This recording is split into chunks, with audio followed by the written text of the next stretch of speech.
kinds of information. So what we would do is, we would look at a course that we offer at Chapin. They would look at their courses. If they are significantly matching, then we can give them credit for the course at the college. So they come in, and what we do, one of the things that we do, is we go there and we enroll them in college. We do their enrollment preparation, and we give them a first chance. And so we have several of those, and if you'll notice, that's 1,600 students, 1,678 that we're doing presently. And so that's a lot of students. That's a big outreach that we have. So we have 10 participants, but these are districts. So there may be several schools within, like Chapin Joint High School would have more than one school. And we have these numbers, 278 of these transitional programs.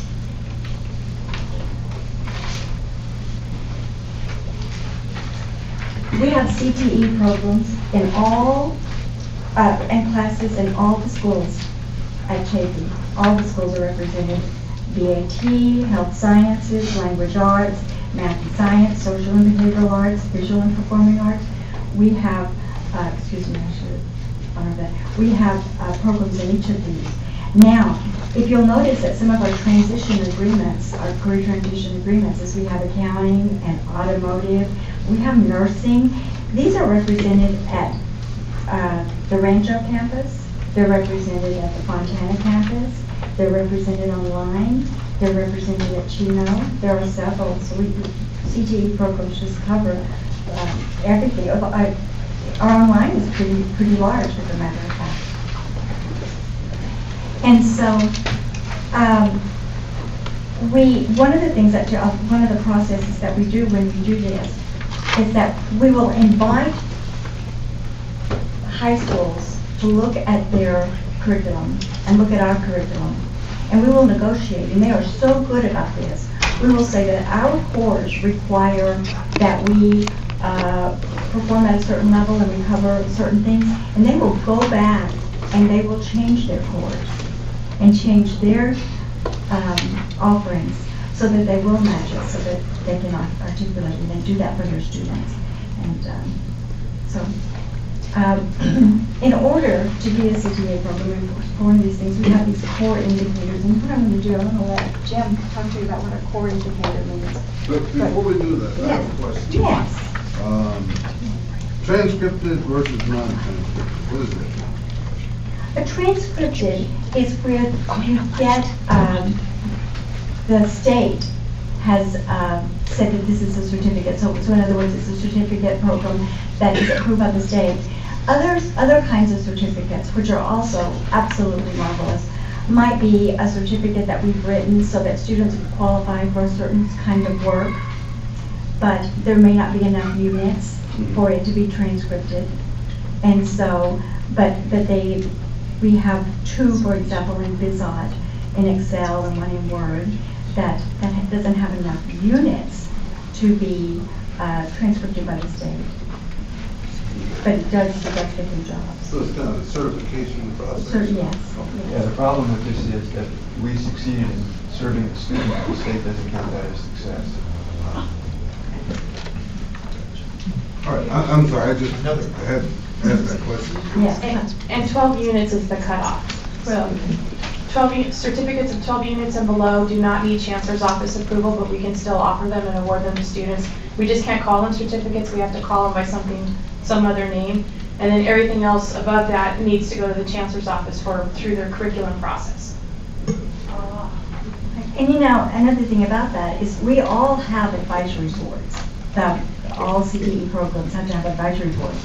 And the advisory committees, sometimes we meet once a year, some meet twice a semester, but we ask them what they need, what you need to hire our students. They tell us what we need, and some of these non-scripted, transcripted are just exactly that. They're saying, we need someone who can do this and this and this, and they're immediately employable. And it's not uncommon for us to build them for exactly what we said. Okay, so Jen, we'll go talk about it.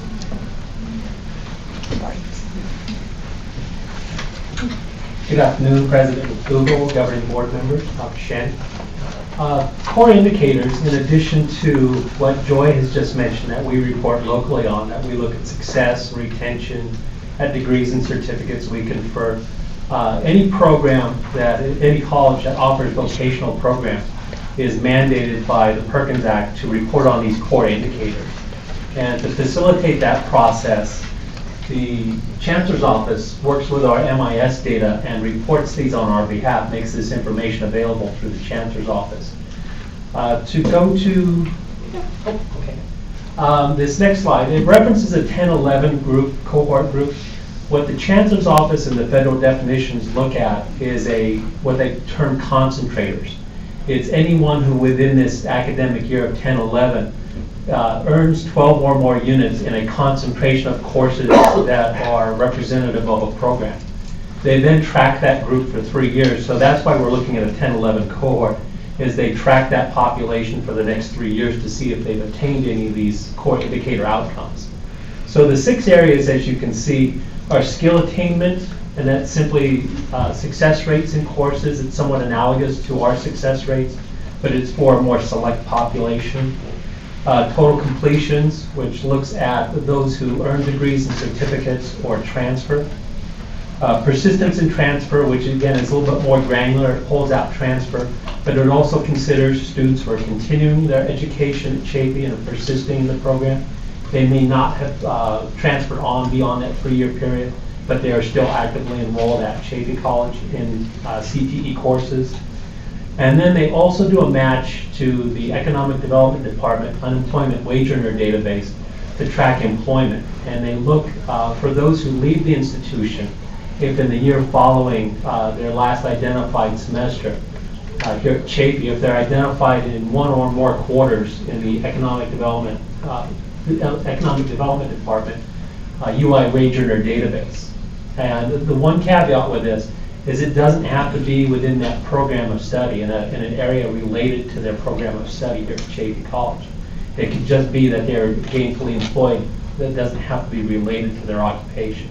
So that's something we're hoping that gets remedied at some point in the future, where we can have more detailed information about whether they're employed in their field of study. And then the final 2 measures look at non-traditional employment and participation and completion. Are individuals who are traditionally underrepresented in fields by gender, are they employed, or not employed, excuse me, are they participating in, is there a representation of those students, and are they experiencing those same kind of completion rates of being degree or certificate earners, or are they continuing to persist? So as you can see from the data with those explanations, we are charged by the Chancellor's Office. They actually look at our last 3 years of data. They changed the definition a little bit for what locally negotiated is. But they identify 3 years of data and they look at the average of what's occurred over the past 3 years.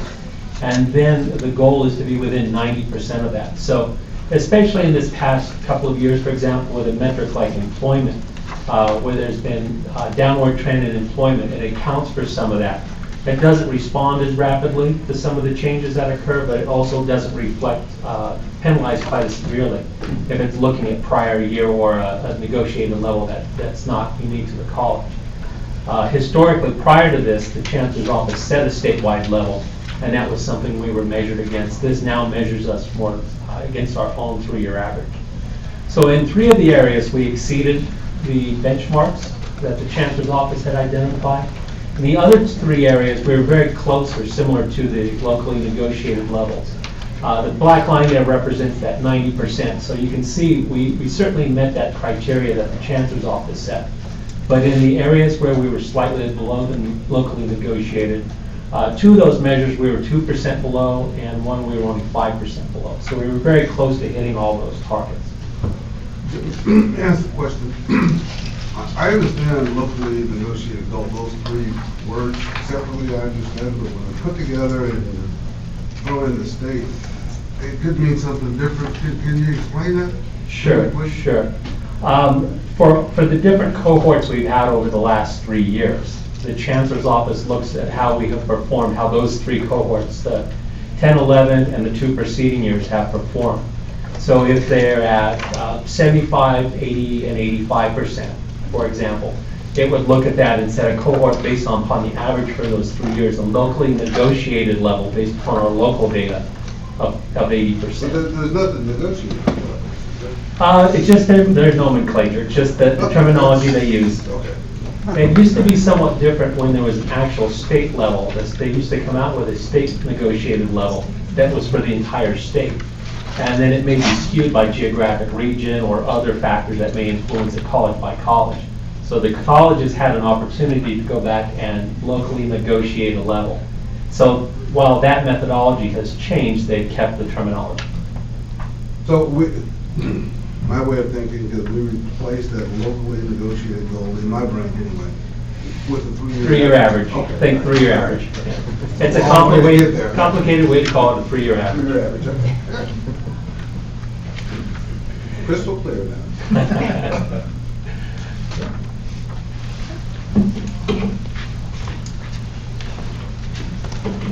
And so one of the things, many of you, some of you were at the manufacturing summit this Friday, and that was fun. We had a dinner, and then on Friday we also had a manufacturing summit. And these are Elmano Alves's ETE students, industrial electricity students. They were able to go there. I was not able to get them all together at one time, but they were able to go there. And that would just show you that we do take our students out and expose them to real-world experiences. And also, here's another example. Terry Brussel's advertising class, I think you've heard about many of this before. And these are just some of the things that he has done. And some of these are, for example, when he received the Puck Award for this. But one of them, where he worked with, where he and his students worked with the city of Rancho Cucamonga, he did that for a 3-year period, and those students were being hired. Those students were then being placed and getting in internships and that sort of thing. With the Ghana Academy of Music and Art, these were students who are underrepresented in serious ways, and they were able to raise money and do wonderful things for them. And this last year, the Extended Opportunities Program of Services, and I think you've seen that. But these are student things that take place.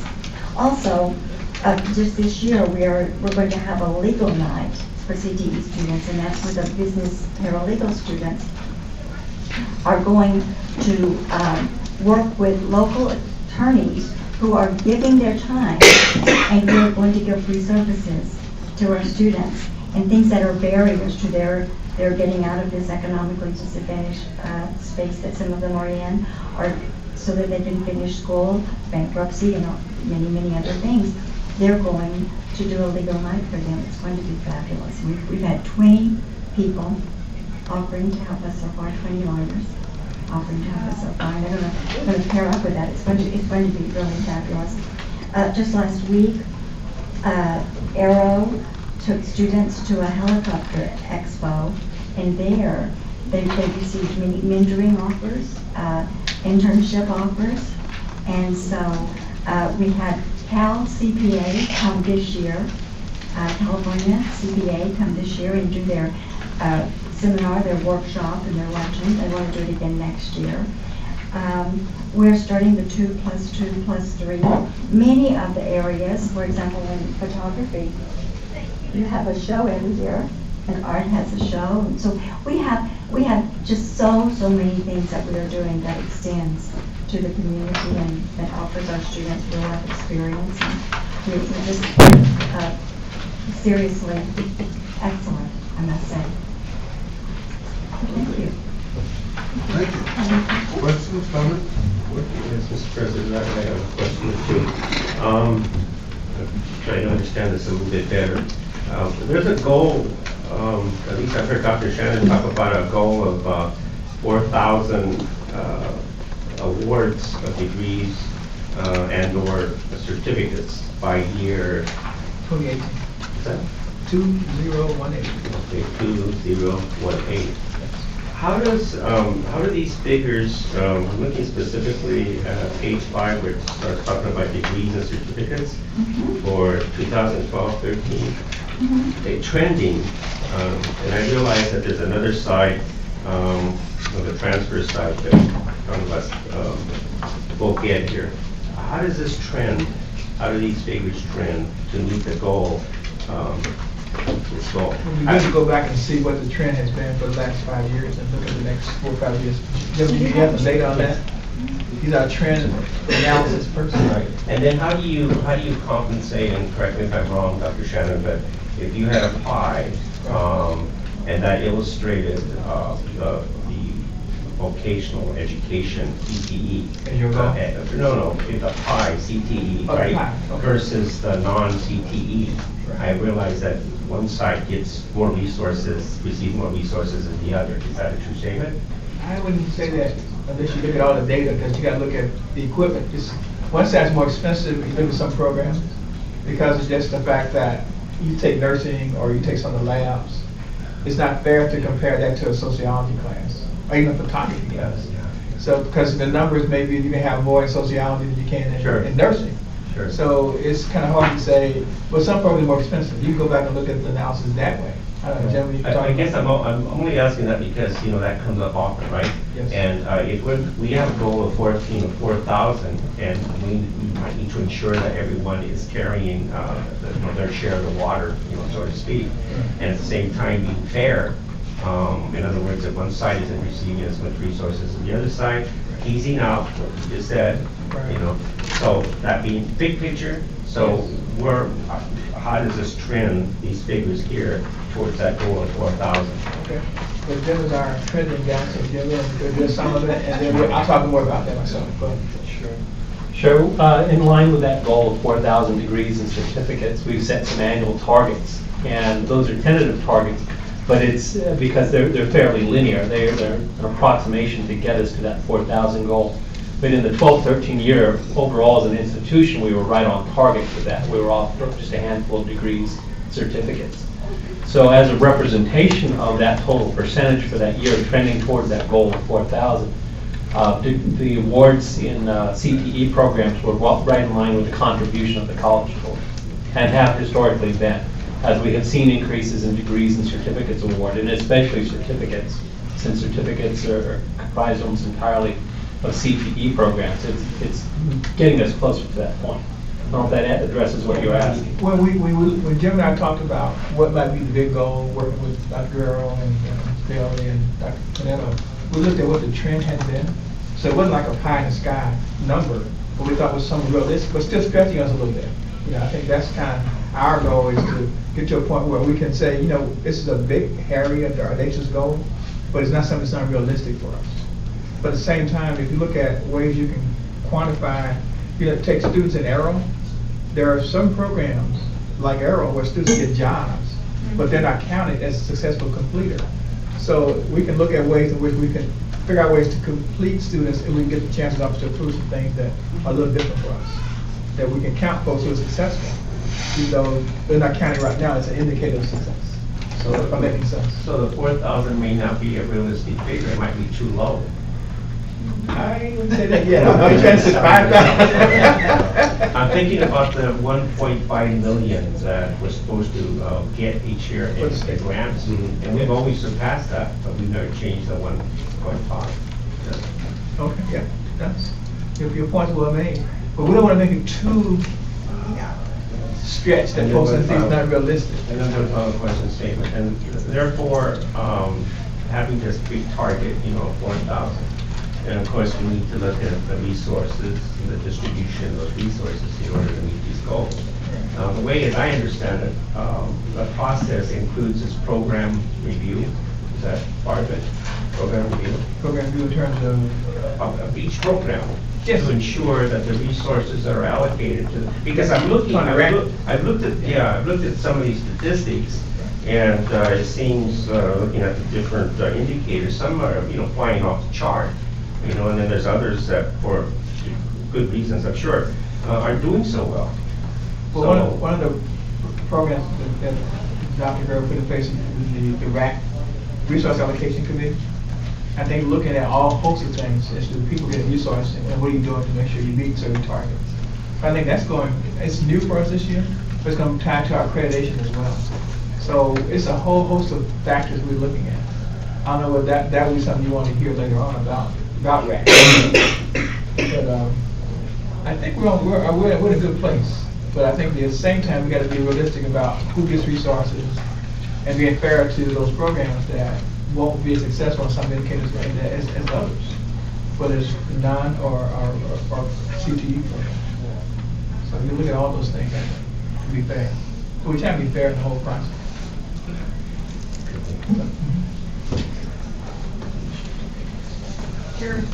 Sherry? Well, I was just going to add that the CTE programs also have access to the Perkins, or still Perkins, right? Perkins, Yeah. Perkins. The Perkins money that the other programs, the general education programs, don't. So they have access to additional resources that the traditional GE doesn't have. Because they are through 10-year programs. Good point. Thank you, sir. Thank you. Appreciate it. Okay, we are starting our meeting 15 minutes behind, roughly. And we'll see if we can get caught up.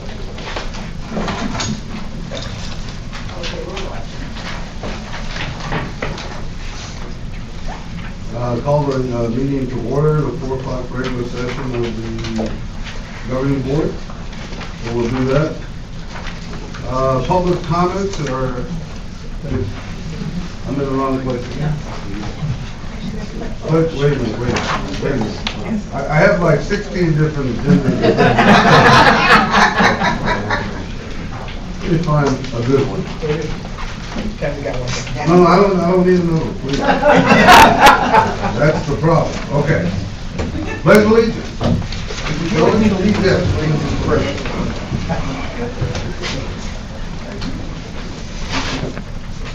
I'll wait for it. Please join me in pledging allegiance to our flag. I pledge allegiance to the flag of the United States of America and to the republic for which it stands, one nation, under God, indivisible, with liberty and justice for all. You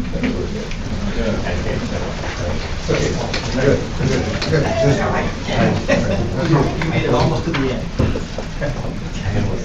All right. Thank you. Thank you.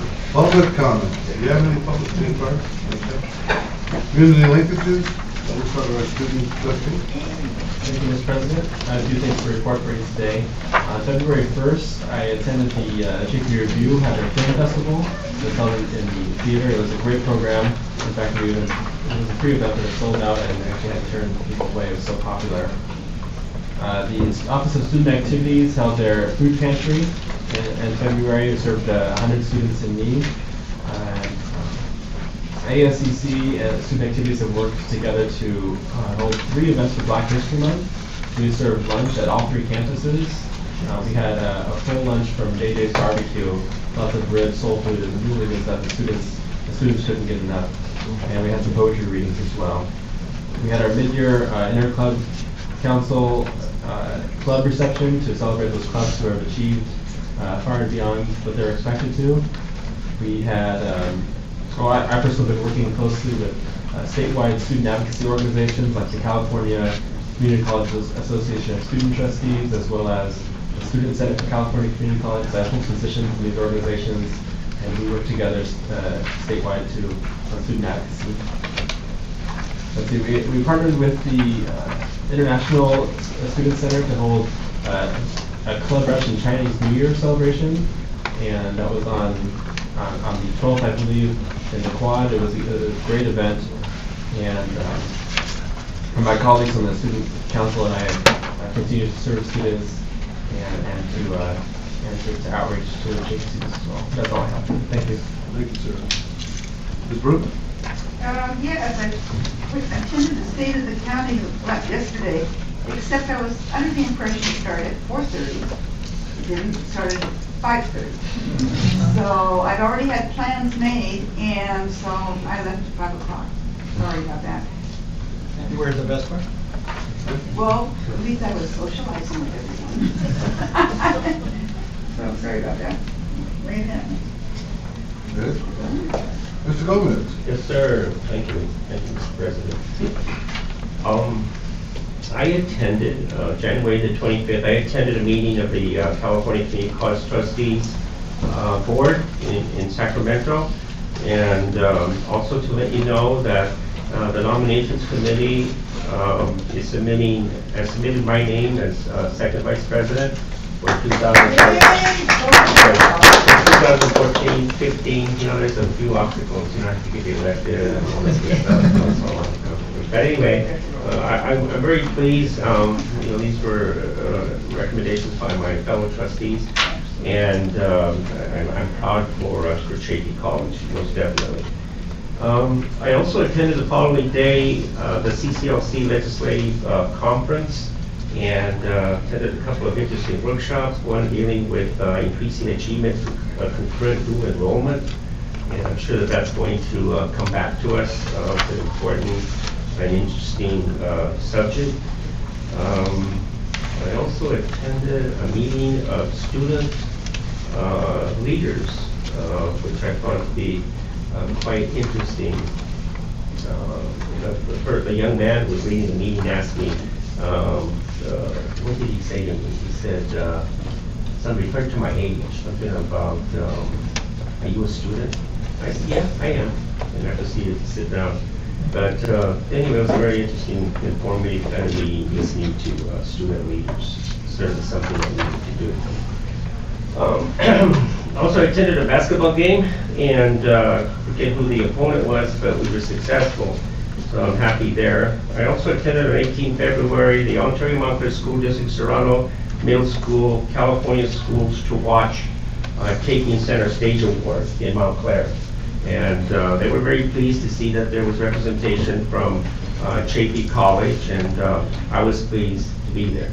And I think that's part of that K-12 mission, partnership mission. I also attended the 25th of this month a basketball game in Pasadena of my beloved hometown Lone Pine.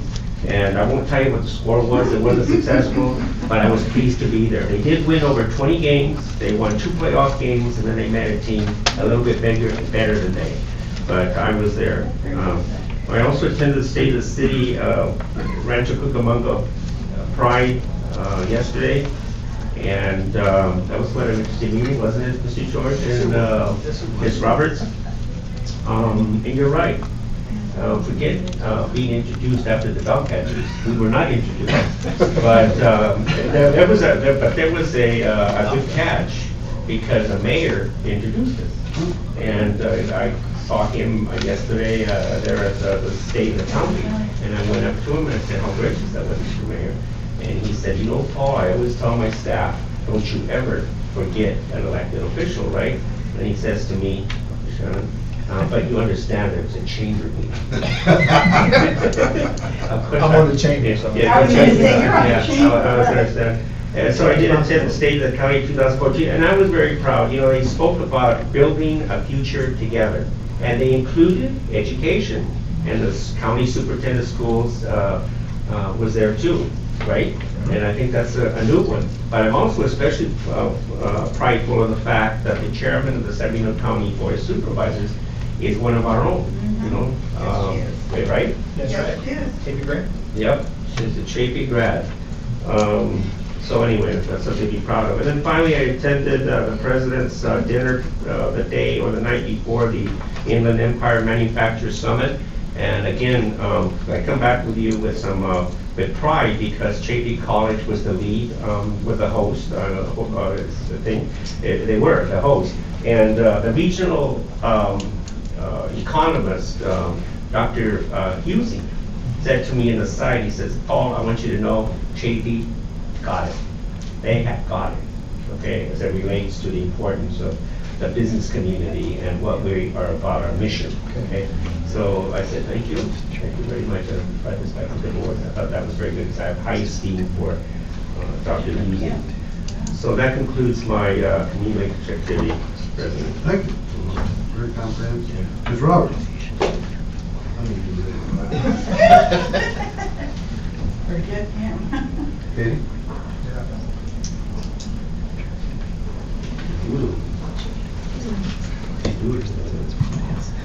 Thank you, Mr. President. As I do every month, I attended the Travelers Aid, West End Family Counseling, Rotary, Price Foundation, and the Ontario Police Museum. And I also attended the Fontana Community Islands for Education, State of the City Rancho Cucamonga, State of the County, Cisco and Away Party, the President's Dinner, the Manufacturing Summit, and the State of Education. Mr. George. I have a few also. Starting with right after our last board meeting, next day we had the board retreat. And then I also attended the CCLC Legislative Conference in Sacramento. And as Paul stated, a lot of great breakout sessions, student success. One of the big topics obviously was the 2014-2015 budget, which came up in almost every one of those breakouts. And then the interesting things on adult education and where that was going to go, with us or with K-12 or with both, and then like also on concurrent and dual enrollment, that was a big topic, as well as the community colleges establishing BA degrees. It's coming at us. I don't know if it's going to stick, but it's coming. Then on the 30th, the Fontana State of the City, Dr. Jen and I almost made it through the whole line. But Aquanetta wasn't. She wasn't there, so she wasn't there. We could lose her. The 31st, Representative Chapey at the 10th annual legislative breakfast at the Doubletree in Ontario, which was really well attended by all the legislators in the area, and well done by Pomona Valley Workshop, which somehow I got tapped to be on that board. I'm on that board now. The 31st, Representative Chapey at the Long Beach City College report to the community, and once again they're taking credit for a lot of the stuff that's ours. But they just put LBCC on it, but it just looked really familiar from over here. And I let Eli Oakley know that too. Let's see, I attended a couple of basketball games. The College of the Desert game on the 5th and the Victor Valley game on the 12th. We were victorious in both. And then the halftime. Well, anyway, before I get to the halftime thing, one of the things that I think Louis Brewster has always, has reported with Jeff Klein and with Chapey College, number one, students first, athletics second, but also, the thing we always taught about, let's use the local talent. And every time, I just love these when they hand these things out, because the COD. Bakersfield, Torrance, Reno, Belgrade, Serbia, Long Beach, Washington D.C., Birmingham, Alabama. That's where their teams are from, and the same with the other game if I have it there. But it's fun to read ours, read that first just to see where their team is really coming from compared to our team, which is represented locally here. Let's see, Represented Chapey at the Vietnamese Community New Year's celebration. Chok Mong Nam Moi. Year of the Horse, Year of Prosperity, and that's what it's going to be for us too, Year of Prosperity. The RDA meeting in Chino on the 12th, then it's right up for the Victor Valley game. And at the Victor Valley game, here it is. The halftime presentation, which was recited over by our president, where we recognized the scholar athlete recognition. 73 athletes were recognized, and it was just really impressive. I mean, the games were impressive, but this was even more impressive was the scholar athletes that we have here.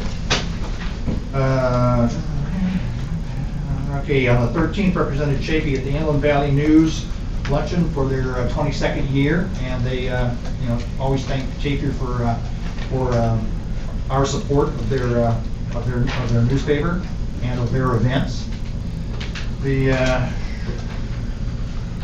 I also represented, on the 18th, I represented Chapey at a really important conference in Pomona, but it still overlaps because we have a lot of students that come from the Pomona area, because there are some issues there, and they're jumping on these issues. I hope that this takes this time. This was a kind of an outcropping of the youth and family master plans, and this was a safe summit in Pomona. And they expected 50 people, and there were over 200 and some people that attended this thing. And a huge number of those people signed up to continue to work on this thing and continue the youth and family master plan, and hopefully that'll maybe turn some things around. Since farewell reception, enough said. The Chafee Workforce Training Institute dinner, excellent. And like Paul said, Dr. Using was there, John Using was there. And that's probably the first event that I've ever attended where John was there and didn't speak. So I asked him about it, and he said that he was here representing Inland Empire Economic Partnership because of Chafee, which I thought was, a real, slap on our back.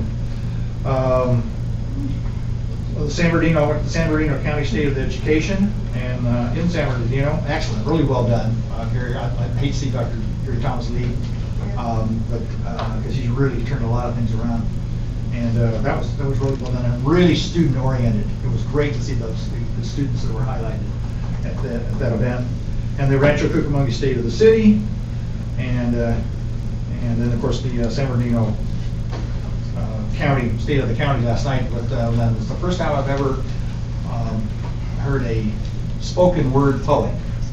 Kind of interesting the way, that kind of an interesting place to bring a spoken word poet to a State of the County Economic Development conference or speech.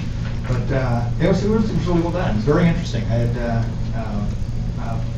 understood what the guy said. One thing, the State of the City address for Rancho Cucamonga, they introduced their lifestyle magazine, and we're featured. Great job, Peggy, if you did this, or whoever set this thing up. We're on the inside of the back cover. Great ad for us there, and in the education section, really well done on. We look great in this section also. Did you write that? Okay, you guys did a great job. That was really Peggy good. paid great. Peggy did. And You you probably did a little bit. probably did it because you were on the board even though they forgot to recognize you. Anyway, that's. All right, thank you. Just like to add to one of the items, I won't repeat what's already been said, but the scholar athletes that were recognized at the halftime of the game, those 73 students all had 3.0 or higher grade point averages, and that's why they were given the recognition. I just want to make sure everyone knew it, 3.0 or higher. All right, moving right along. Legislative update. Yes. Ms. Ryan Corona. Yes, sir. About the course. Thank you. Oops. So we got some materials from Washington. My apologies, this is a little bit heavy. There you go. None of this end. President McDougall, board members, Dr. Shannon. In tonight's legislative report, you will find updates from the American Association of Community College, the Association of Community College Trustees, the California Chancellor's Office, and the Community College League. Please let me know if you want any follow-ups, any new information available. Currently, there are no calls for action. Everything is for information only. At the local level, tomorrow, we received an invitation for Assemblywoman Sherry Brown. She's hosting an open house from 3 to 6 p.m. in San Bernardino. I will be happy to accommodate any meetings if anybody is interested in attending the open house. Senator Norma Torres is also organizing a couple community events, one on March 6th in Fontana from 5:30 to 7 p.m. and the other one March 13th in Bloomington from 5:30 to 7. They're working into the other cities in our district, so I'll be more than happy to follow up with you if anybody is interested in attending any of these events. Are these, is this politically motivated because of the new position that she's going to be possibly going for? Well, it's still related to the Senate. So as a senator, she's coming and engaging with her people, so it's not political, it's not campaigning, it's straight from the state of California. So she's looking for ways to engage with the community. If we have any questions, if we want to schedule any one-to-one meetings, she's willing to go ahead and accommodate that for us. Also at the local level, we're gonna have elections coming, and there's gonna be several moves in the seats that represent our district. The final list of candidates and all the information will be available on March 7th. I do have some idea of who is running for what office, in case you want to know that now. Otherwise, I will wait until March 7th, and as soon as the information becomes available through Dr. Shannon, we'll make it available to you. I want to also share with you that in our visit to Washington, D.C., Dr. Shannon, Dr. Pinedo, and I joined a trustee from Monsac, Gonzalo Bader, and from Citrus Community College, Susan Kay. So we together visit the office of Congresswoman Judy Shu, Congresswoman Gloria Negrete-McLeod, and we also met with the staff members from Congressman Gary Miller and Congresswoman Grace Napolitano. We touched on topics related to veterans and out-of-state tuition. So they're looking for ways to continue engaging with us. At this moment, all the information available is for information only, and there are no calls for actions. I'll be happy to answer any questions, or otherwise I will conclude my report. Yes, I'm looking at the ACCT 2014 Community College Federal Legislative Priorities, and it pains me, unless I'm looking at this incorrectly, that the DREAM Act is not included.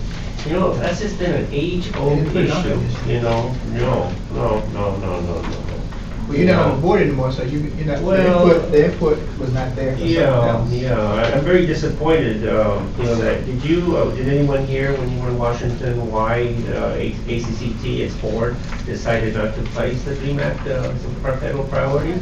And all the meetings I went to, that didn't come up, even in the California breakfast, it never came up. Yeah, they didn't mention any reason why.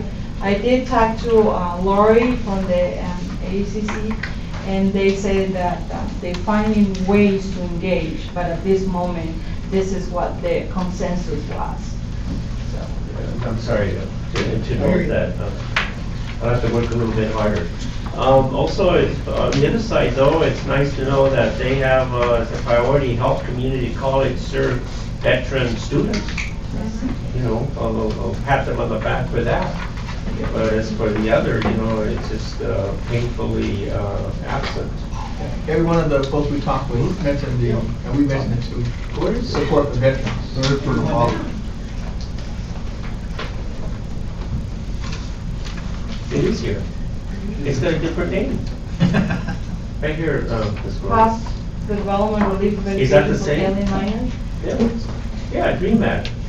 there? The DREAM Act returns, yeah, it is. So I misspoke. Well, I take that back. We'll send Noah email. I take that back, but that's something that we need to, as a member, Dr. Shannon, as a member that we need to, it seems to me, especially since we're an HSI, and the demographics reflect on that, and we need to just keep on top of that, otherwise it'll get lost. It'll get lost. And then there was one final thing, since we're on legislative stuff, and maybe Ms. Moore remembers this, but we were at a meeting where they talked about the possibility of districts like us, receiving monies to support our programs in the prison. You remember that? It was 83 or something like that? I will be happy to go back and get all the information together. You know, that's another bill that we need to keep an eye on. There was a state, I think it was in New York, there was a bill recently support prison education in their state, but I think there are more people now willing, because money's been freed up, support prison education. I haven't seen anything in California recently. I don't recall anything, but I'll be happy to go back and look and. Is that something that the governing board would be interested, Mr. President, in getting one of our legislators, depending on where they might find themselves in November, to maybe support a similar bill? To offer that bill? Okay. Can we follow up on it then? Absolutely. Yeah, so, unless somebody knows something I don't know. But thank you. That is, sir? Yes, thank All you. right. President, can I say that I want to thank Lorraine for setting those meetings, I mentioned in my report, but she went out of her way to make sure we met with not only, Sid and I, but also the other trustees were there, and they were there properly, and did a lot of walking. And we beat the snowstorm by a few hours. Roseanne did. Yeah, some folks got stuck up to Sunday, 3 or 4 days later. And this corona is also to be commended, Mr. Lucumo, because yesterday noticing that we have been omitted, even after the dog catchers were announced, that she very quietly got up, without any crying, walked very quietly over to the staff of the Rancho Cucamonga chamber, and they started writing something down, names and all that. We did. And, this girl did her job, she did her job, Dr. Shannon. Yes. Well, thank you. One more thing that I would like to take note of is that we visited HACU office, the Hispanic Association of Community Colleges, and they did send some information about internships that are going to be available for community colleges. So the information is available, and we hope our student trustee will take a look into it. Is Dr. Salas still there? Yes. Have you seen them? Doctor? Oh, anyway, thank you. Nothing else? Presentations? Do we have anything this evening? Foundation? Next, I'll do the alumni report, but just a couple of things. Online, if you're going to register for our golf tournament, which is June the 22nd, 23rd. The plan giving, we all hope that you use some plan giving. The links are there on the foundation website. The foundation starts, they're working now on the awarding of scholarships. The deadline is tomorrow, and they're going to be awarding $45,000 in scholarships. And the application, I think, that we have for a vacancy in the foundation office for the scholarship assistant, Ruby Bell was hired by A&R. And so we're looking for someone to replace her in the foundation office itself. So Nick, you want to update on the alumni? President Doodle, Rick Shannon, members of the board. I'm going to pass this around. There's one attachment on the back. I also said envelope. There's actually not an envelope on the back of that. We made it easy. We made a QR code so you can do it with your phone right now. Let me get into the meat of the report if I could. First of all, you'll see it coming around. The first topic is the Alumni of the Year Athletic Hall of Fame dinner. I've shared the date with you previously. I'm proud to announce the honorees and inductees for this year. You have their names in front of you. And if you have any questions, you'll see bios and things coming out in the next couple of days. The invitation you have on the back is a draft that we just got off the printer because the actual ones are on the press. So we're on schedule there, getting those invites out, and looking forward to having a full house. We've got all our menu selections made, so the only thing you need to do is click the QR code. Yes, sir. Well, I'm sorry, are you talking about the alumni hall at the dinner yet? Yes, sir. You already did? Mm-hmm. Is this Hobie, is this the surfer? Yes, sir. He's more of an inventor than a surfer. I guess his main reputation is the inventions, but yeah, he's the one that invented the foam surfboard, second to invent skateboard trucks, did remote control cars, just the Hobie Cat surf. Surf vehicle. I don't know what you call it. Surf. Hobie Cat. Yeah, it's its own thing. So yeah, we're extremely proud to recognize Mr. Alter. All the honorees are wonderful additions to our alumni rosters. The next piece I will jump down to is our alumni showcase. As you know, the college is focused on the Open Mindset campaign. We did engage a number of our alumni in that campaign. You'll see Dr. Bill Barron's one of last year's alumni of the year, and his quote. It was just a really impressive quote, and we hope that it really inspires students to aspire. And that's the piece of the campaign that Dr. Barron's was a part of. And then lastly, you'll see just a couple others, save the dates that I've shared previously, our Grad Fest, which we of course encourage you to come out and see our students. Dr. Shannon's going to make a personal appearance there and get roped into some photos with some students to do that.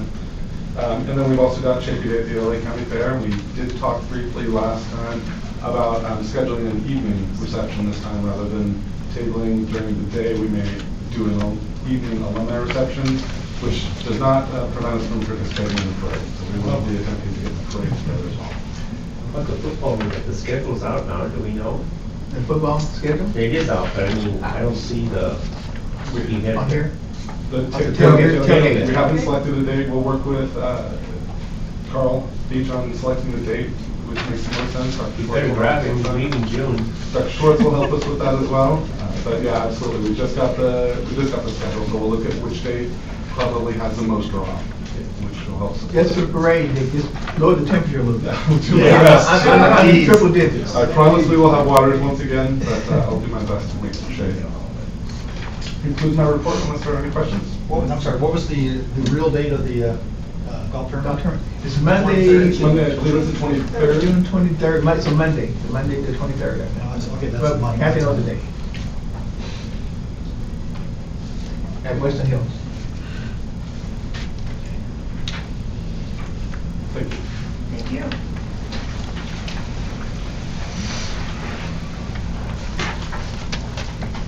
Okay, reports. Closed session actions. But yours is Let me do mine first. During the closed session, the board reviewed a request for an appeal of an administrative determination with respect to a student's unlawful discrimination complaint. A motion is being made by myself to deny the student complaint's appeal of the district administrative determination with respect to the unlawful discrimination complaint and directs the Vice President of Administrative Services or her designee to notify the complainant and the employee of the board's decisions. Second. Okay, it's been moved and seconded. Before we vote, I just want to remind the board that if you vote to approve, you are voting to deny the student complainant's appeal of the district administrative decision. If you vote no, then you are voting to appeal the district's administrative decision. Just want to make sure everyone's clear on that. Any discussion on the motion? All in favor? We have to have a roll call vote, so I'd ask the secretary to call the roll. Okay. I do it. Ms. McDougal. Aye. Mr. George. Aye. Ms. Roberts. Aye. Aye, take it. Mr. Gomez. Aye. And Ms. Brewer. Aye. Excuse me, doesn't the vote have to be verbalized? Yes. Say the aye. Say it. So it's 5-0. Aye. But I think we're voting for this. Yes. Okay. Yes. Yes. Aye, yes. Perfect. Thank you. All right, you're on, Dr. Shed. During the close, Mr. McDougal, Board President, members of the governing board, members of the audience, for the closed personnel session today on February 27th, the governing board took the following action by a 5-0 vote under Section D, public employment of the closed session agenda, approved items 1 through 11, and under Section E, public employment appointment of the closed session agenda, approved items 1 through number 10. That is my report. Thank you, sir. Monitoring. Any questions, comments on the monitoring report? No? Okay, public hearings, we have none? Consent agenda. Mr. President, I move for approval of the consent agenda with the exception of 4C, 4D, and 5A. One more time? Oh, okay, these are items that we received corrections to. So that I'm pulling those because those will require either one vote for all three or single vote. I don't know. The presiding officer.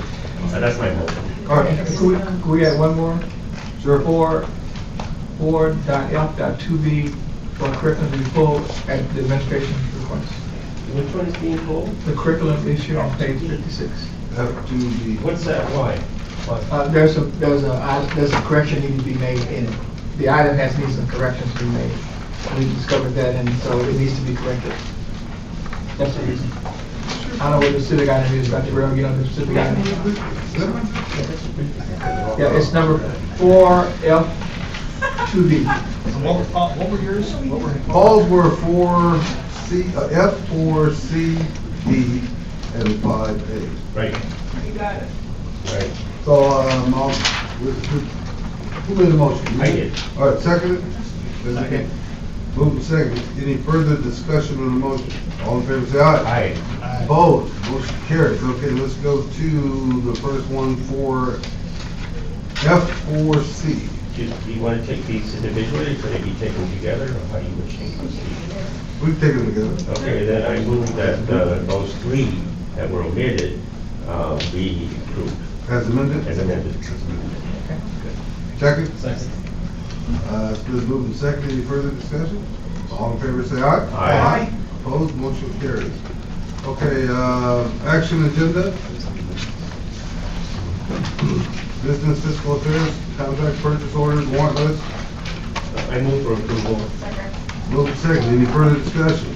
All in favor, say aye. Aye. Opposed? Motion carries. Item 8, CEO staff report, Superintendent President. Thank you, President McDougal, members of the governing board.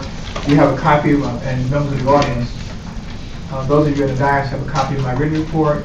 Again, Mr. Miranda Corona set up the meetings for us at the ACCT conference, was held in Washington, D.C. I must say that we helped 2 other trustees, one from Mount Sac, one from Citrus, to go and visit a number of our offices, and the speakers there at the conference were very well organized. I was particularly impressed with the mayor of Philadelphia, who talked about his agenda, especially talked about college completion. And you know, in Philadelphia, they've had some problems with some of the young folks who are not acting as they should. But he talked about some of the strategies that he's been employed, and he's a up-and-coming politician, both in Philadelphia and the state of Pennsylvania. But he's got a great agenda, and he was very, very candid with the audience. Again, I want to thank Lorraine for her organization of the business we had on the Hill. And again, we missed the snow, thank God for that. The Workforce Training Institute that was held this past Friday, and the dinner on Thursday you heard much about. I want to thank Ms. Bailey, Dr. Pinetto, and Kathy Dudden, and Alicia for really a great job. As Mr. Gomez mentioned, we were really talked about in a very positive way for organizing this third year for the summit. Very well attended. It shows that we are in the cutting edge with respect to helping to ignite manufacturing in the Inland Valley. So I was very, very excited about that and very pleased with that. And next year it's moving to? Next year it's moving to Riverside. Riverside Convention Center. They want to spread the wealth, not just to our county, but also to Riverside County. And so we're serving as the captains for that as well. But great attendance, great, and you see copies of the program and some of the speakers. Again, Chafee again was the lead in that. That is my report. Faculty Senate. Thank you, President McDougal, board members, Dr. Shannon. Actually, I hope that John Houston's quote from Paul is included in your report when you send it out. I think that's, Chafee's got it from John Houston. Yep, I think that's good. Pretty cool. Very good. So it gives me great pleasure to speak to you briefly about a few of your outstanding faculty. This time I'm going to start with some adjuncts, if you don't mind, on page 3 or 4. Gregory Emilio, adjunct professor in English. His poem, Regulars, Married Women and the Lives of Strangers, was published in January 2014 in the journal Soho Novo. And in March 2014, Gregory's essay on Anne Carson's first novel, Autobiography of Red and Red Doc, will be published by the journal Trope in their first Best Trope anthology. Also from counseling, Brandy Masur has been an adjunct faculty member since 2005. Many of our adjuncts actually have been with us for quite a long time. She's also a marriage and family therapist and works for the San Bernardino area in the mental health patient rights advocacy in San Bernardino County, and was elected mental health Patient Advocates of the Year, Advocate for the Year for 2003 for the whole state of California, and she receives her award in Sacramento tomorrow. Then I'd like to turn to the on-campus. We have a couple of really interesting events. Joy led off with a little bit about the Aviation Maintenance Technology Program visiting the Anaheim Hell Expo, which is the world's largest helicopter expo. There were 2 faculty members, Russ Beatty and Jack Little, along with 60 AMT students. They did all the normal things with vendors and job fairs, and I think she mentioned that. The tickets to get in were priced at over $500. But they were donated with the help of Professor Beatty and a Chaffey student, Robert Cloud, who was also associated with the Helicopters Association International, so we got those free. The helicopter industry is currently experiencing the same shortages in aviation maintenance technicians as every other area of the aerospace industry. Now I'd like to turn to the very last thing, and you have my prop. I don't have a prop. So if you could show me the Carfu study guide, I'll tell you what that's about. Thank you. Dana White, so all. Kelly Ford, professor of theater arts, is the driving force behind this, and you've certainly gotten emails about the play. Many emails have come out. I encourage you to go to it. But I think there's something really particularly exciting about this particular play, is that she prepared a study guide last semester and distributed it before the semester ended. And the study guide does things like summarizes the play, historic facts, suggested essay questions, and Carfu quiz stuff. And what she was hoping to do, and what has been successful, is that a number of classes have required attendance at the play and are using the study guide.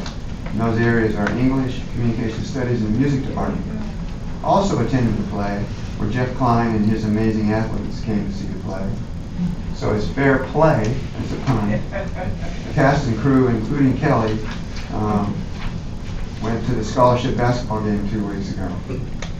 So as a partnership between the basketball players and the theater, I think is a little new and unusual, but I think it's a wonderful play. And I'm sure this will help their playing. That concludes my report. Thank you. Thank you. You know, Mr.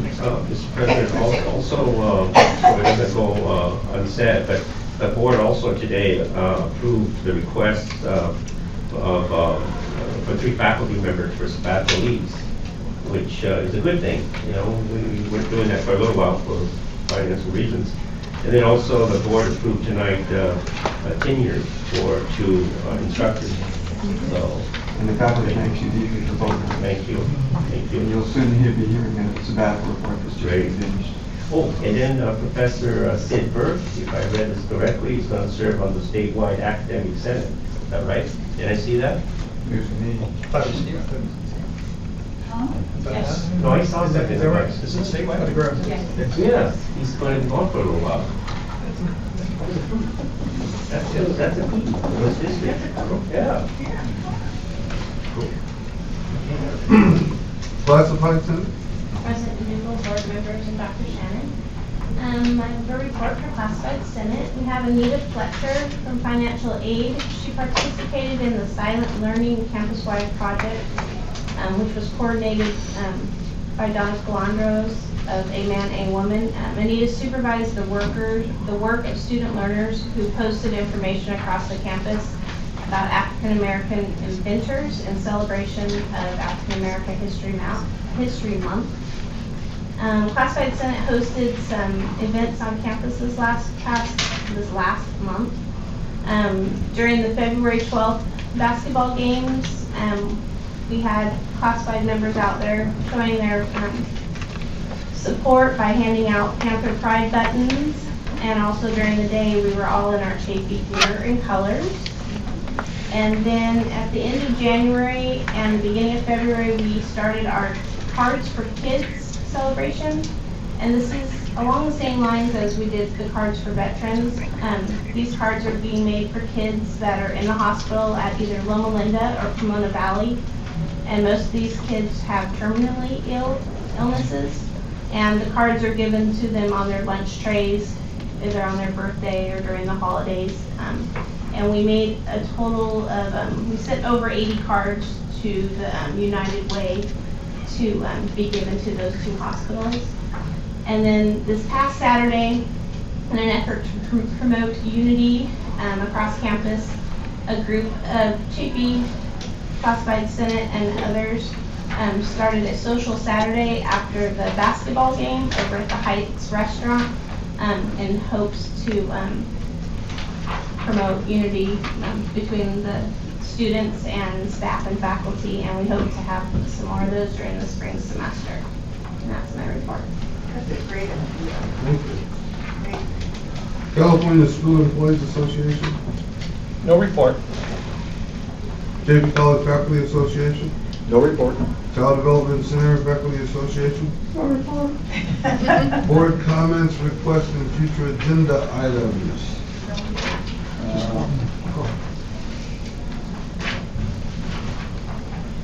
A couple of months ago, several meetings ago, we had a number of people address us as public comment on a portion of our agenda about issues with our student trustee or concerning our student trustee and the Breeze newspaper. So I had asked the staff to go through the minutes of that meeting, the audio recording, and try to discern the gist of what folks were complaining about or what their issues were. And Dr. Shannon and his staff have done that. And I have copies here for the board if you would like to have copies of the comment. Our student trustee has asked at least 2 times, on 2 occasions, that we set aside some time on the agenda to discuss those issues and those matters. And it has not been put on the agenda. I don't know how you as a board feel about that. I don't know legally if we can do it now and have some discussion. I'm not suggesting that we take any action or any action is even warranted. But there has been a request that we talk about those comments, and we haven't done it yet. So I'm bringing it up now as president to see where you as a board are on that subject. What are the options? The options are we can do nothing. The options are we can put it on an agenda for a future meeting. Another option would be we can discuss issues that there are any now. Another option is to let our student trustee have his moment and say whatever he wants to say, and we can listen. Or any other option anybody else can think of. But it's just kind of hanging out here, and I would just like to resolve it. I would like to do the same thing too. Yeah. You know, we have valuable time, and resources too, and it seems to me that it can be resolved. You know, first of all, I've always been an advocate for the student trustee, and you know that. So it's not like I don't respect that position, because I do. And I want to continue, doing that. But when you work within a group, there has to be a trust level. And that goes for me too, okay? And consequently, it seems to me that if in fact the student trustee is a colleague, which I think he is, then it seems to me that we hear him out. The other possibility would be, and I don't know how this would be, since he's a student trustee, not a student, if we don't treat this perhaps as a student grievance, and if we treat it as student grievance, there's a process for student grievances. So, that's putting it out there. Well, Yeah. I hear what you're saying, Right. and I've gone through this. Sure. I don't see a grievable issue. Right. But that's just my set of eyes.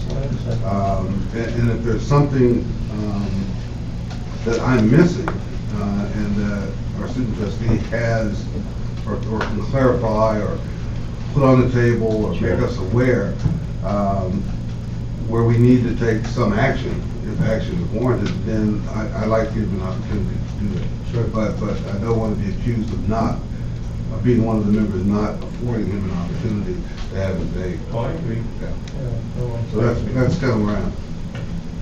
And then, Mr. George. Okay, my opinion on this is that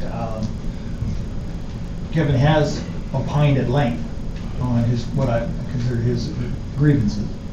And so, you know, this would be, just be, you know, listening to that again. My opinion is that it should be agendized so that it can, you know, it can be discussed and maybe some action can be taken. Okay. That way, I mean, it's, you know, then we can. Why don't I pass these out, take a real quick look at it, and see if there's, because I fail to see where there's any action this board can take. Does Kevin have one? Oh, I'm sorry. I'll go ahead.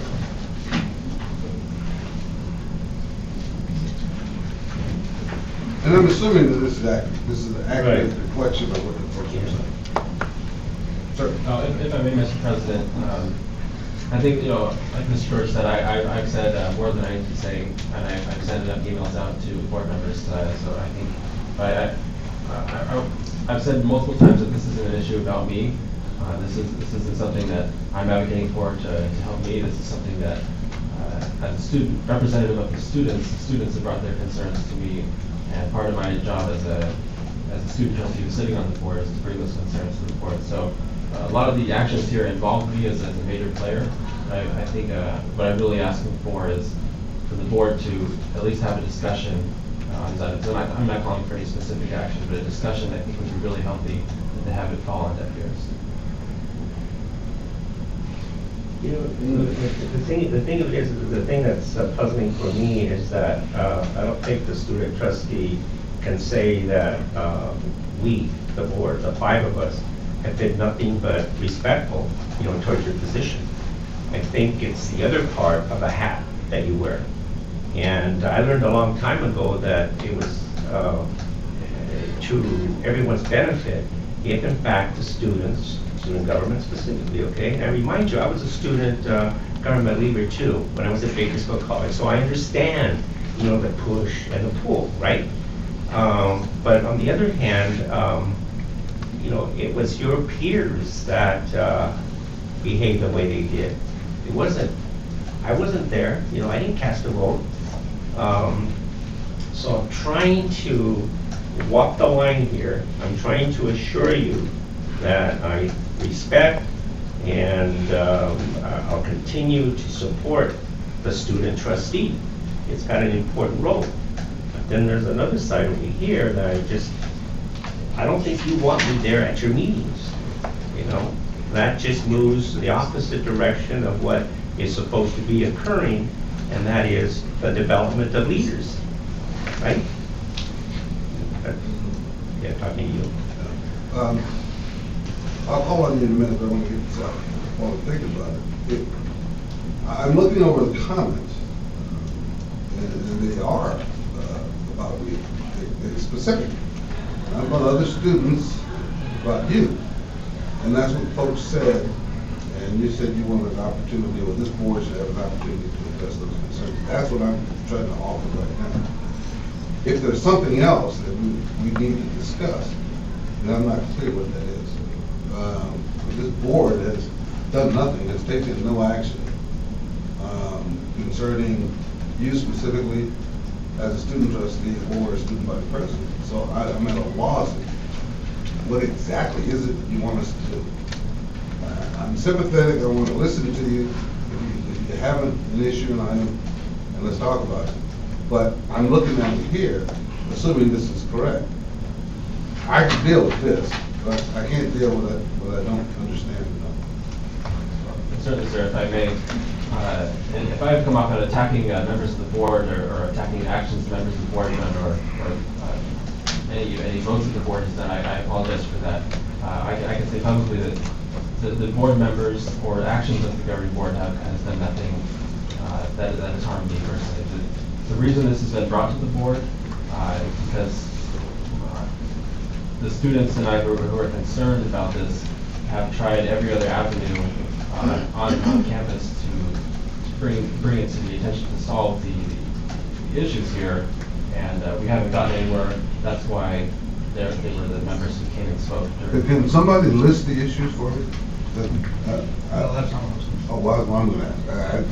I go through this, and there are several about the newspaper. And I'm aware that that's been resolved. I've been informed that there are no hard feelings between Dr. Shannon and the newspaper, that he apologized for his comments, and everyone's getting on with life. So if that's true, and you delete everything in here that deals with the newspaper, there's not a whole lot left. And that's where I'm having a tough time. Well, so I'm trying to get my hands around this too. And correct me if I'm wrong, because I'm not, an expert on board policy, but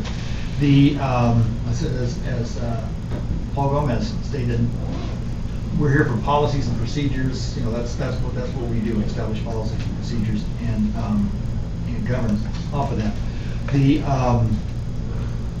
And I think that the policies and procedures that are in place are, because I'm not sure if this falls under the purview of the board, but the policies and procedures have to be followed. And you say you've gone through, have you followed all the policies and procedures that you're supposed to follow through before it comes to the board?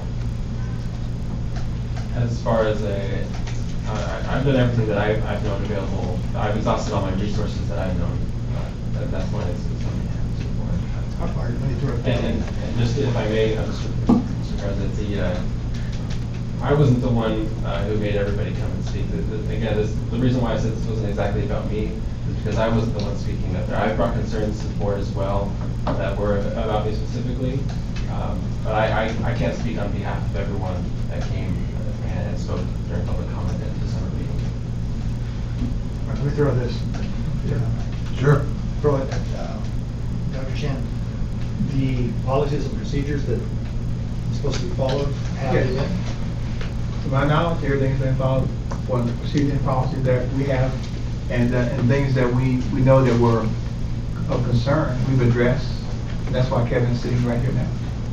We're concerned about process, and we go back and, in fact, we're correcting the processes that were seemingly from historically approach, were not followed based on the Brown Act. So we've done all those things based on my knowledge of California.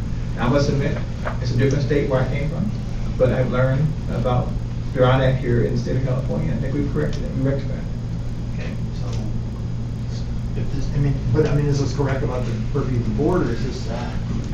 These were student actions, and we corrected the things that were problematic in terms of the Brown Act with respect to the student meetings.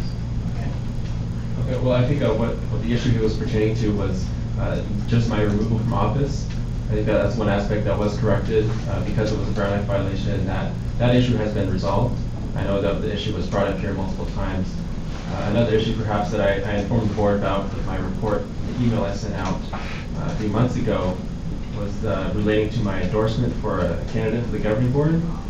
And I don't mean to sound like a broken record, but I believe and others believe that I was, after I made this public endorsement, that I was, the harsh words to say it, that I was exercising my freedom of speech, and that was retaliated against that. Was it their freedom of speech to be upset with the endorsement?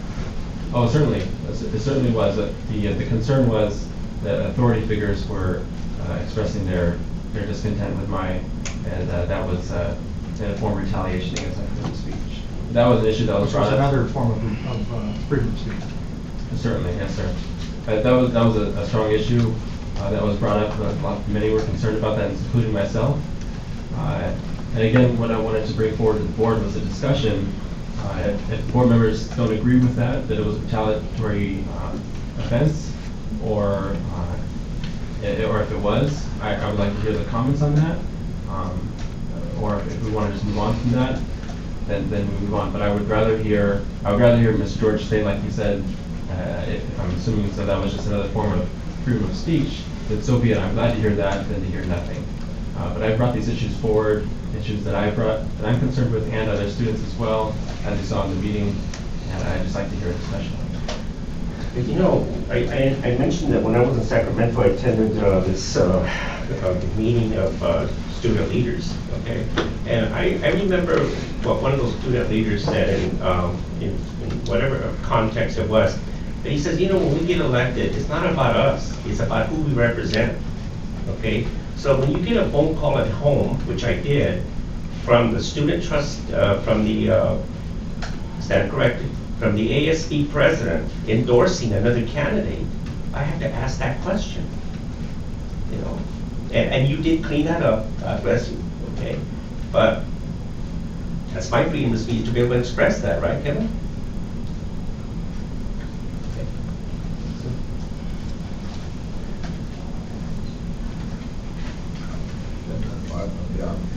I don't know what happened retaliatory. I don't either, and even to just to follow up to exactly what you just said, every May, student trustee, this board has the authority to have a student trustee sit at this table every May. And every May, that includes some principles, such as the ability to vote, you know, on non-personnel matters. And we've been doing that constantly. And we're going to continue, I believe, to do that constantly. You know, to me, that's not a form of retaliation. That's a form of continuation and hopefully learning along the way. Okay?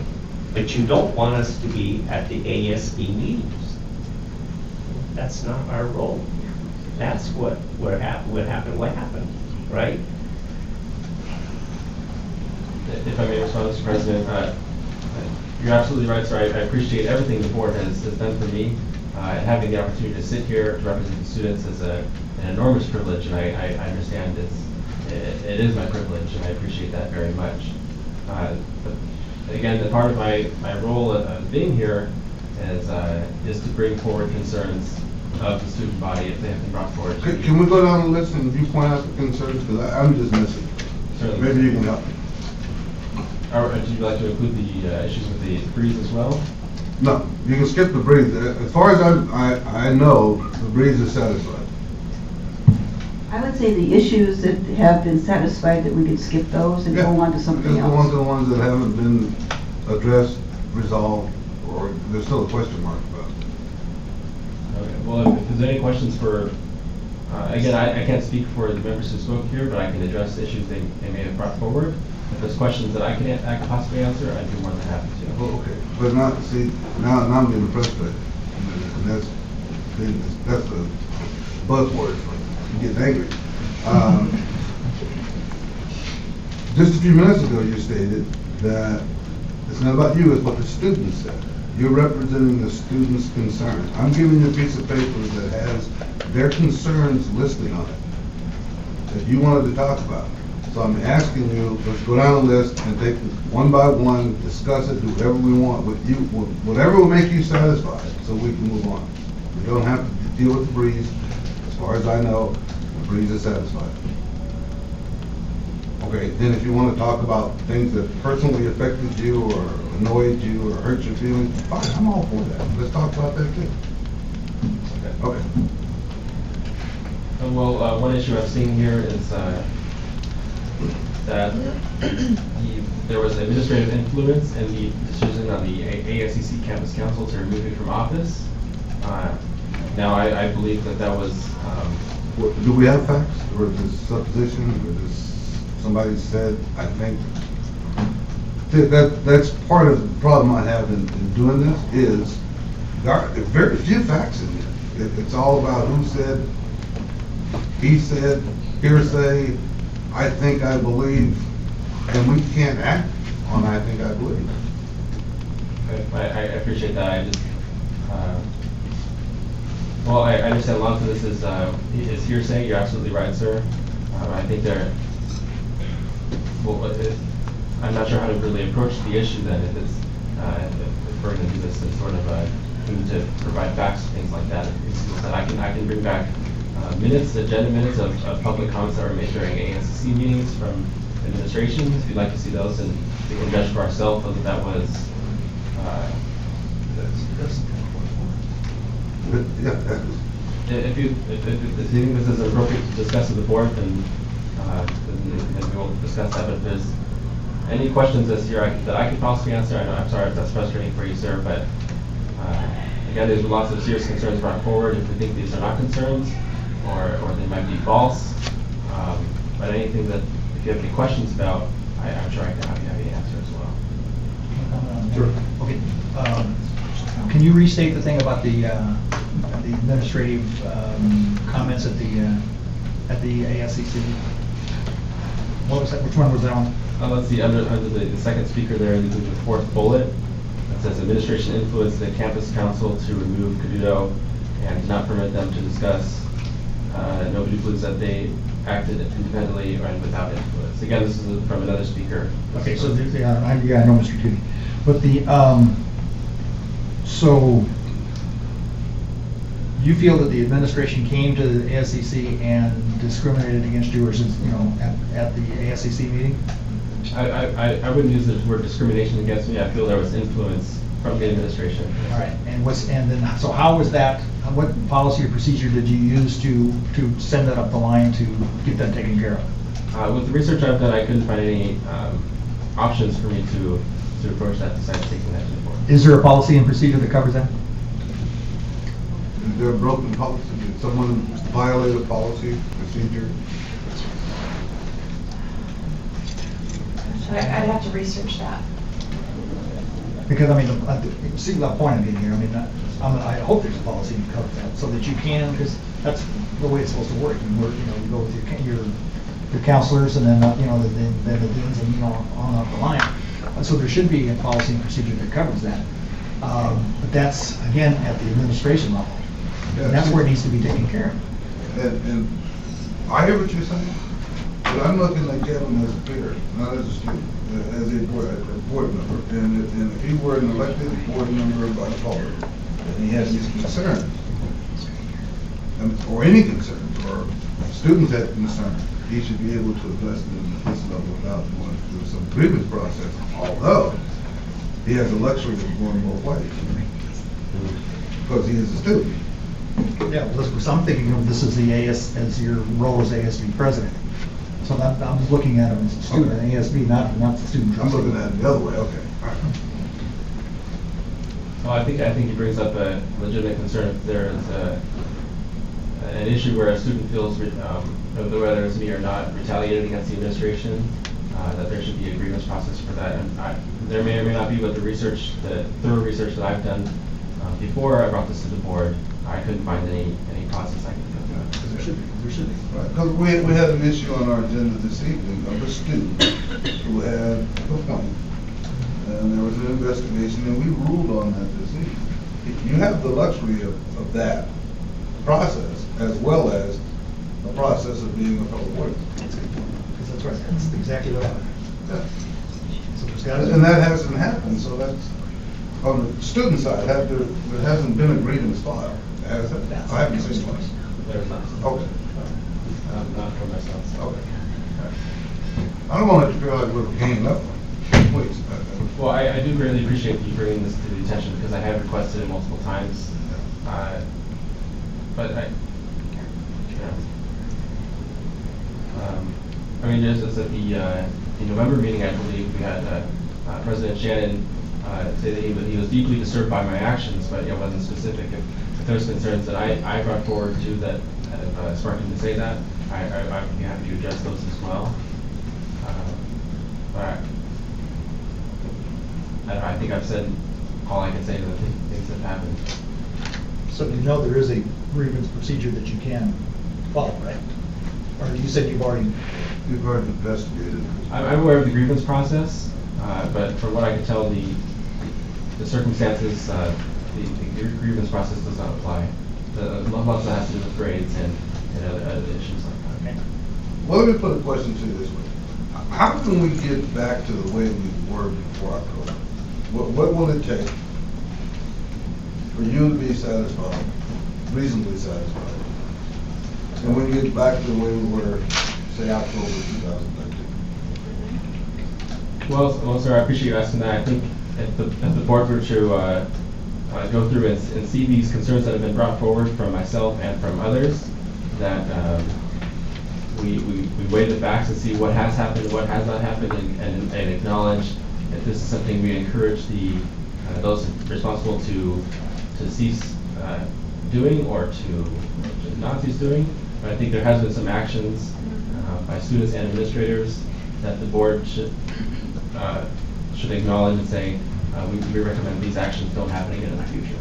And that's one of the actions, at least one item has been, or in the process of being handled, and that's the Brown Act violation, right? The Brown Act violation has been resolved. I would say one of the major concerns that ultimately led to my removal of office, which is what I believe is the influence from the administration or administrator that I believe influenced my removal of office and was an act of retaliation against my freedom of speech. I think if the board were to acknowledge these actions, that would be a tremendous step forward, and I think we can move on from there. I can't acknowledge anything with no evidence. I can't I say appreciate somebody that. did some wrongdoing with no evidence, just based on their gut. I mean, I can go to the person and say, you can do this, and they say, no, now where are we? Well, I can understand that, sir. I think I provided the email I sent out a few months ago that had the long report and the timeline. I can provide minutes for you from the student council meetings that showed the administrator at our meetings, from what I believe was condemning for my actions of making an endorsement, as well as the one-on-one meetings that possibly both parties involved can acknowledge, again, condemning my endorsement. I understand this is hard to provide literal evidence for that, but if the board if there were to be some sort of investigation, I think the facts very well may come forward. That's the review.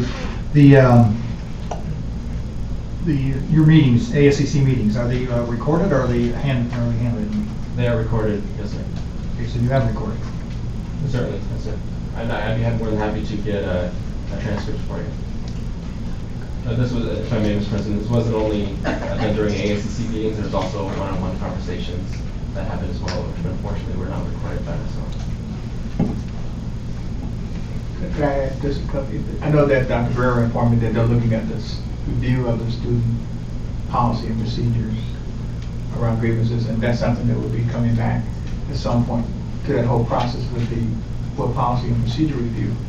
And let me say this, all of us in this room probably were students at one time. I was involved in student government, I was student leader, as Mr. Gomez mentioned. And I know that I'm grateful to have a lot of mentors throughout my career, many of whom were faculty members, and others who helped me become who I am. And I think that teachable moments for all of us involve having significant people in our, one way or the other, positive, negative, in our own experiences in higher education and going back to K through 12. And that's what I relish in terms of this environment being in higher education. It's about us understanding how we differ from one another, but valuing others' opinions. But I think that one of the things that I value at Chafee, not only civility, but the fact that we can express ourselves and be different and still respect people's opinion. I think whether it's our student newspaper, or whether it's a faculty member in a class, or whether it's an administrator, teachable moments to me occur in all kinds of ways. But I think all of us have the ability to open our eyes and ears to really learn from one another. So hopefully this experience for all of us is something we all can learn from. But especially when I was a student, I was like a sponge. It was helpful to me to understand and respect. I had an art teacher. I hated art first. Her name was Miss Strange. Heck of a name. But she became my faculty advisor for 4 years. But she really taught me a lot about art appreciation, about myself, that I still carry to this day. The things she said to me I didn't like during my time as a student in St. Louis, but I can say this today, that she really helped mold me in that 4 years as my advisor. But I think all of us, hopefully, whether it's Kevin or whether it's another student sitting in this place, that from this dais with the governing board members and their wealth of experience, and the ability to sit with, I didn't have a chance to sit with a governing board as you have. But I think that's a rare privilege. It happens across our 72 districts and the campuses. But it seems to me that a part of our own development is being like the sponge and taking all that in and using that for our own growth and development. You know, I'm still learning. I'm still a student, as Mr. Gomez mentioned. You know, I'm over 60 years old.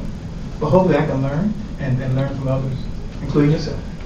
So that's just my comment. Anybody else have anything? Final words? Well, I think in response to Dr. Shannon's nice comments, I'll say for me personally, this has been, at least the past 3 years at Chaffey, have been probably the most progressive learning experiences of my life. But it comes down to, you know, I have a job to do as student body president and student trustee, and at the same time, I've certainly made mistakes, and I've been the first to admit those mistakes that I've made, especially like the things I've said in the robocall that went out. But I believe I've acknowledged all the mistakes that I've made, and I think there's been mistakes made by others that, if they're acknowledged, would certainly be continue that learning experience for all of us. Perfectly reasonable. Okay. All right. Other comments? Kathy? Do you have anything else? I'm sorry. No, Mr. President. Kathy? I think what's been said tonight is the way I feel is that, you know, and I said this to Kate and Jim, that the elections is over. Let's go on. We have other things that we need to worry about, such as the money coming into schools, such as making sure that we have the curriculum and the backup to make sure that the students like yourself are able to continue their education. And in my opinion, let's talk about these issues are important, they were important, but let's put that behind us tonight, in my opinion, and let's start talking about where we are and where we want to go further with our education. Mr. Gomez? Just that, I probably said everything I should say, but, you know, this whole episode just pains me. I've been on this board for a long period of time, and I can't remember another time where there was an adversarial relationship between the governing board, the elected governing board, and the student trustee. And but I want you to know that I'm available if you wish to discuss, not necessarily what was laid out today, but in helping you with your job, with the remaining months of your job. That I do promise. Thank you. Ms. Roberts?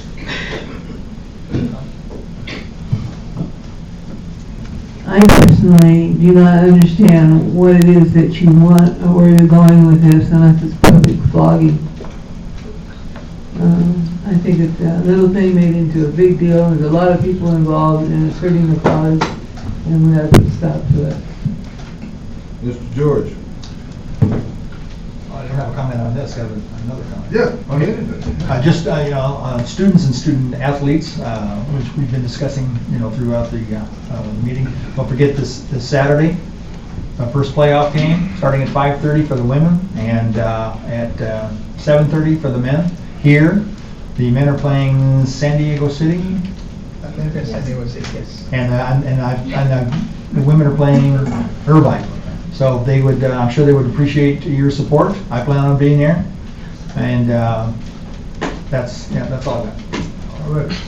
I would like to adjourn tonight's memory with prayers, and hopefully you all will join me, for a Chaffey baseball player who was injured and is in a coma right now. His name is Brandon Horning. As I understand it, he took a line drive to the head.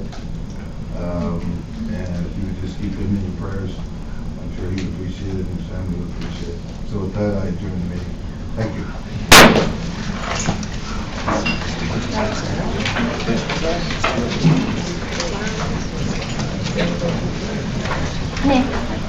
I took a picture of you and not pointing at you. Oh, really? Was I up there? Yeah, you were up there. I was pointing at something. Wait a minute. It was you were actually pointing. My phone, I tweeted it. My phone ate it. So there's no record of that doesn't exist. My phone just couldn't do What do they it. call that? That's a paradox. I just couldn't like the compute. Oh, Well, thank you for the effort. Appreciate it. You know.